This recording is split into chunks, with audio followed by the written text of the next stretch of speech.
shared my text or link. So now I can close that and I can go back to what I was actually listening to before, because I don't need to hear myself in my own ear. That's a little bit weird. So the handy thing is I can knit and read at the same time. That's handy. It's all muscle memory.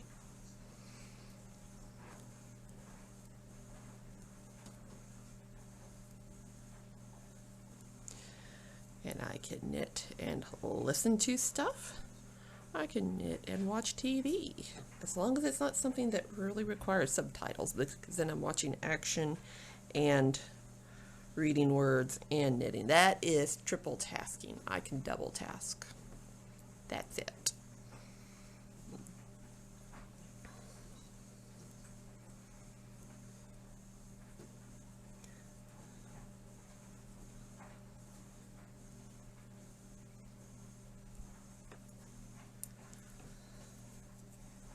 And I'm sure you're going to hear all kinds of ambient noises in the background, even though I'm the only one home. The dog had the zoomies a minute ago. He likes to fling himself into a cabinet door. And of course, he does it as loudly as possible.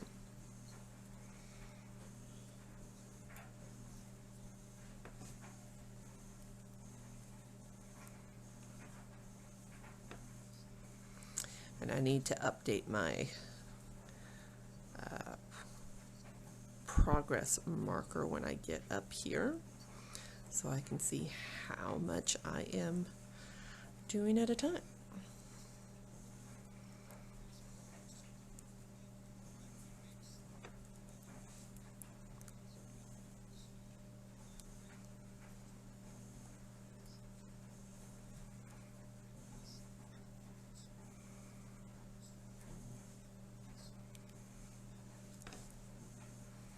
There we go. That's where I started, and we'll see how far I get today. Now at some point I will have to start increasing for a gusset, because gusseted socks fit better. There's a couple of different theories on how to do socks. Some of them are basically a straight tube with a heel put in after the fact, or you can do it as you go. Either has the same result either way. But my preferred method is a gusset and a flap heel done from the toe up, because I don't want to knit a beautiful sock and then run out of yarn when I'm doing the toe. And then you have like 3 rows of a completely different yarn, which is probably why the classic design of cuff heels and toe in a different color from the main body of the sock came about. But I am not a knitting historian, so I don't know for sure. But I know that a lot of things in fashion came about as a result of necessity.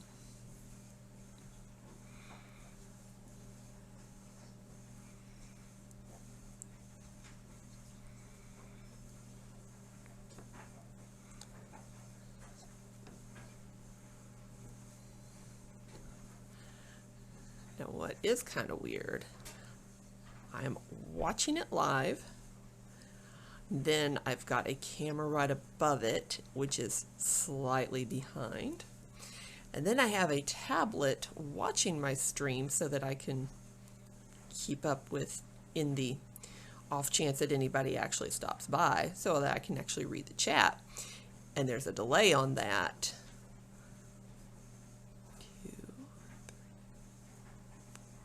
About a 4-second delay. So it's kind of like having that stream of TVs all in a row with very slight lag on each. It's a little bit annoying, but it is what it is.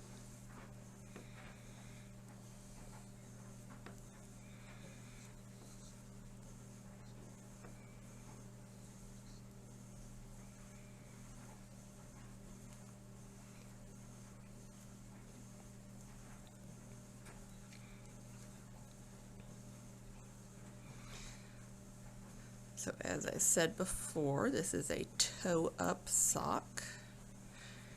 I used Judy's Magic Cast-On, 24 stitches. That is pretty much how I always do my socks now, because I can do whatever kind of texture I want on the body of the sock. This one is just straight stockinette because I'm going to let the colors do the work. The yarn is Peyton's Croy Socks. The toe is Saltwater colorway. And the stripey stuff is the Northern Lights colorway. It's got a little bit of that saltwater color in there. I think it's a nice little complement. So I'll do the toes, heel, and cuff in the saltwater. And then I will turn around and make another one. I tend to knit my socks with a Chigu 40-inch size 0 double needles, or circular needles. And that works great for when I am out and about. But it gets kind of fiddly, and I'm trying to keep this as constant as possible for filming purposes, so I'm using DPNs. I know some people like a 10-inch circular needle, which is like basically exactly the same circumference as the sock itself. I have never enjoyed those because I don't know if you can really tell, but I have some giant man hands, even though I'm not a dude. I'm just a tall woman. So if you saw me in person, you'd say, oh, your hands are not disproportional to your size. Your just overall size is big. So I don't really have enough length of the double pointed needle to move it around the way that I tend to, because I'm using my whole pinky over here to push down as I pick up a stitch, and those needles just aren't long enough for that. So that is just one of the costs of being a tall person in a short person's world.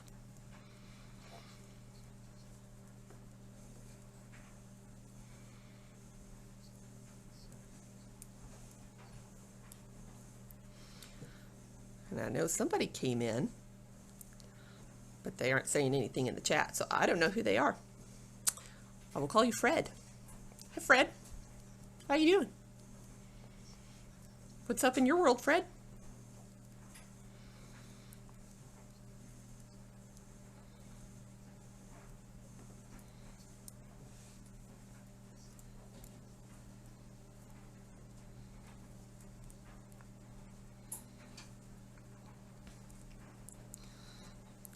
That is awesome about what's going on in your world, Fred. We finally got some rain here in Texas, and the high today is only 65, which is awesome because it was 90 yesterday and it sucked. Hey, Kelsey. I had to put a second coat of color on this morning because I don't know how long nail polish lasts for you. Toenail polish will last indefinitely on me, but regular fingernail polish, no. It's like 2 days max and it starts to look really trashy. So I had to put a second coat on to kind of cover up those tips. I've been told I have oily nail beds, and okay, I'm sure there's some $100 fix for that. I'm not going to do it. So this camera rig was back in 2020 we had a kiddie pool because, you know, we knew that summer was going to suck not being able to go anywhere. And we had the same style of kiddie pool the year before, and you had to like dump it out every 3 or 4 days because it would get all green and gross. But it was a 10 by 12 foot pool. And I was like, that's a lot of water to waste. So I decided we're going to treat this like a real pool. So I went and like got the chemicals for spas and whatnot, and I bought a pool filter that was like $30. And it was a good thing that I bought it in April when I did, because later that summer the same thing went up to like $300 and $400. But the thing about the filter is they're designed to be used in a above ground pool that has an inlet and an outlet for the hoses, and this kiddie pool did not. So I could throw the hoses in there. I'd have to weight them down with a rock, and you don't want to have rocks in your kiddie pool because then the kids find them and throw them at each other. So I started Googling, and I found this PVC setup that somebody had done. And, you know, if anything's worth doing, it's worth overdoing. So I built it. And then we didn't use the thing again. So it's been sitting outside, but hey, free thing.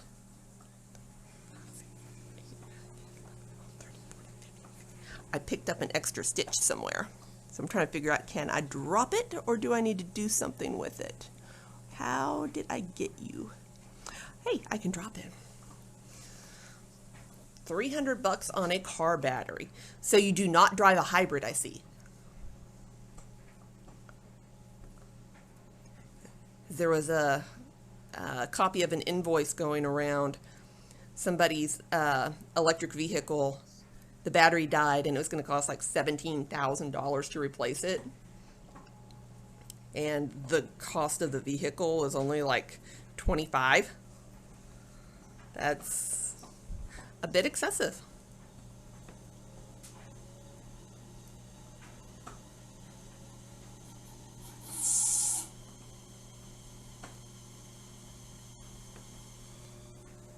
I have been in the only one car situation. That's no fun.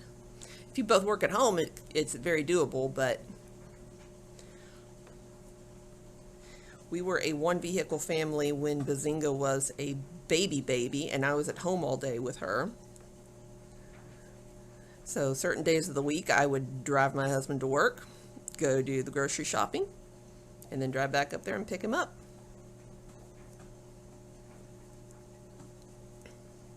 Sister to the rescue. That's why you have family nearby. She can drive you around in her giant truck that she doesn't tow anything with.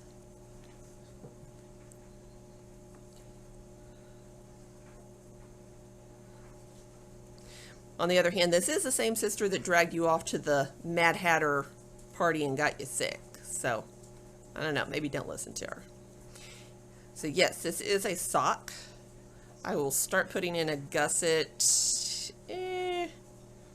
Let's see. I'm going to measure this and then compare it to my foot. Because I make all the socks to fit me, whether I'm the one that's going to wear them or not. Okay, looks like it's about time to start a gusset.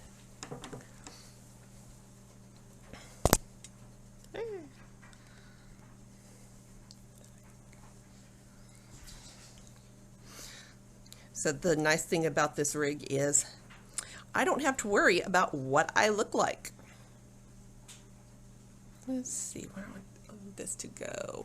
To the left. Have to match up stitches and directions and all that jazz. It would probably still fit the same if I had my gussets aiming in different directions, but I happen to not have any major cuts or bruises on my hands right now, because sometimes my hands are pretty gnarly looking. I'll go to kick-ass class and punch somebody or break a board, and then my hand is bruised and swollen and all kinds of pretty. Just not the kind that anybody really wants to watch. it would kind of like turn into a Dr. Pimple Popper style kind of stream. And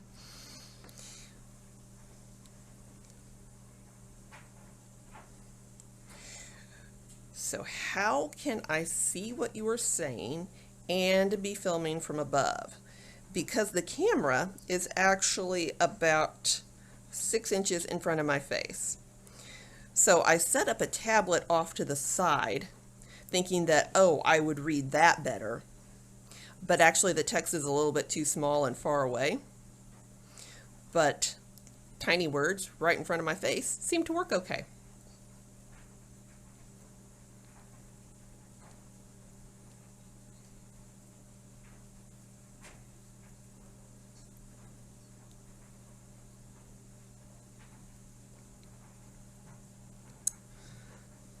So my husband and I spent a good morning trying to figure out how to mount a ring light on this rig and how to lower the camera. We went through like every bit of camera mounting stuff that we own, which I really don't know why we own camera mounting stuff. I think my husband won it somehow. He wins a lot of crap. So yeah, and he is out right now buying me a PVC connector so that I can cut this top bar, shorten it a little bit, and turn it so it can be on the short end of the dining room table. And then I don't have to move it around a whole lot. And then we're using an old cell phone to do the actual filming. Alright, I think I dropped a stitch or did not do it correctly. There we go.